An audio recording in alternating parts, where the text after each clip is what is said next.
కాసుతానే కంట నీరు నువ్వు కార్చకమ్మా నేను తట్టుకోలేనే బంగారమా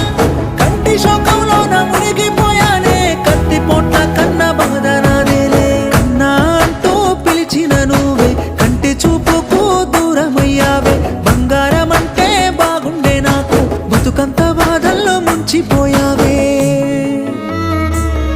ఓ గుర్తొస్తలేనానే పిల్ల గుండె గుంజుతుంది పసి పాపల ఓ గావురంగా చూసుకున్నగా ఇంత గండమెందుకేనా